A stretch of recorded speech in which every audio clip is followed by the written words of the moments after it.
Welcome, everyone, to JSA TV, where we're shining the spotlight on leaders that are shaping the digital infrastructure industry. I'm your host, Laurel Burton. I'm an Executive Vice President at JSA, and I am thrilled to be joined by Ken Irvin from the global law firm of Sidley Austin, where he is serving as co-chair and co-leader of their energy practice and infrastructure practice. Ken, welcome to JSA TV. Laurel, thanks. It's great to be here. Terrific. Well, maybe we can start by you just telling us a little bit about Sidley Austin itself. Sure. Thanks again for having us here. Sidley is an international law firm with offices throughout the United States and across the globe. We are a full-service practice firm, including our energy, transportation, infrastructure practice, which is over 100 lawyers and partners in Houston, Dallas, Los Angeles, Chicago, Washington, London, Singapore. We're basically international for the energy and infrastructure practice. So thanks for talking with me this morning. Of course, and clearly we're speaking to the right people today, so that's wonderful. Let me dig in. I have a first question for you, and it's a biggie. I'd love to know your thoughts about how you're seeing U.S. energy policy evolving in order to meet the rising demands from AI and data centers. Great question. The Trump administration is really vigorously moving in a different direction than the Biden administration. As Secretary of Energy Chris Wright put it, they're going 180 degrees different than President Biden and his administration did. The Trump administration, Trump 2.0, really sees the importance of meeting the needs for electricity to power data centers, artificial intelligence, sees AI as a national security issue, wants the United States to continue to be the dominant host for AI. And so we see the Trump administration, the Energy Dominance Council, and all the instruments of the federal government really pushing to make sure we keep as much electric generation as we already have and looking for ways to grow it in many different ways. Which is an exciting time for all of us. You can't beat that. My next question for you, obviously energy demands are on the rise and they're going to continue to do so, especially in areas that are served by PJM, which is in your vicinity. For those that don't know PJM, they oversee the electrical grid in much of the Mid-Atlantic. My question for you, how can regulators and developers strike the right balance between expansion and reliability? Sure. All of our regional wholesale energy markets are seeing increased demand for data centers, electrification, AI, but PJM especially is sort of the epicenter of that. Virginia is part of PJM. Northern Virginia is the data center alley. And when you look at where data centers are hosted, Virginia outpaces everybody else, including many countries. So that demand for electricity is creating all kinds of challenges for the grid operators, PJM and the other RTO operators, and challenges for the Federal Energy Regulatory Commission.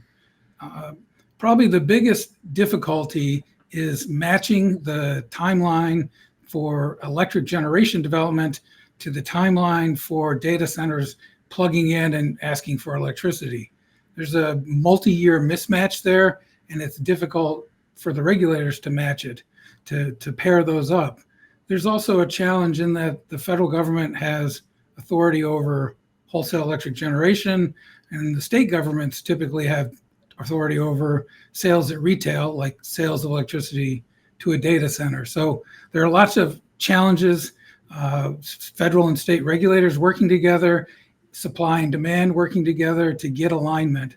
And that's a challenge that's front and center of everything here in Washington and elsewhere. As it should be, exciting time. We're also seeing this renewed federal attention on energy security. For example, the Trump administration just had an executive order on coal, and there's an emphasis on maintaining strong national reserve margin. Ken, what do you make of these developments? And in your opinion, how are they going to impact data center growth? As I said, Mr. Trump is keenly focused on data centers and artificial intelligence. And so the executive order on supporting coal-fired generation and directing the Attorney General to look into state activity that could be impeding the participation of coal-fired generation in our energy markets is part and parcel of the energy emergency that Mr. Trump declared at the start of his administration.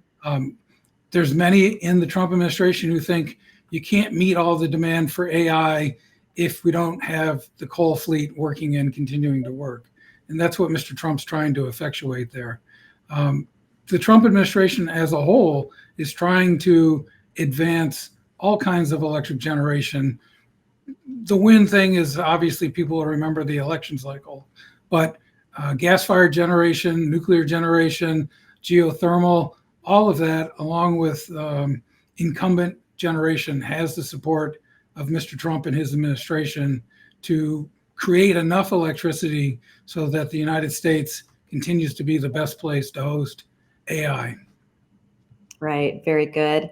Well, from your perspective and where you sit, you're obviously working with energy and infrastructure clients every day. What are the strategies that you're seeing to secure power access while still keeping pace with all these shifting regulations and policies? If you're a data center, if you're demand, the best thing to be doing is to be working with the electric distribution company that's going to provide the supply you need. Figuring out terms by which you will be a customer of that electric distribution company is critical, because there's infrastructure upgrade at the distribution level that's needed, and that costs money. Those elements of the supply chain have a long lead time. So working with alignment, with cooperation is important. It's also, I think, useful to be talking with wholesale suppliers, especially if you have an interest in looking to renewable resources. Mm-hmm. If you want to reduce the carbon footprint to the GHG footprint of your data center, there are a lot of wholesale suppliers out there that can use hydroelectric, can use other sources, solar, battery, to help you meet that. So being proactive about finding a place to be, figuring out the best speed to power seems to be the critical linchpin for data center development right now. We don't have excess electricity around the country, maybe like we used to a few years back. So solving that problem by working closely with your distribution utilities is probably the single most important element you can do. Absolutely, absolutely. Well, Ken, we really appreciate you joining us on JSA TV today. These were great insights, and obviously the future of energy and the data center sector couldn't be more critically important today. So I appreciate you taking time to speak with us. Laurel, thanks for having me in. It's been a pleasure talking with you. Likewise, likewise. And to our audience, JSA TV audience, thank you for tuning in. Stay curious, stay connected, and happy networking.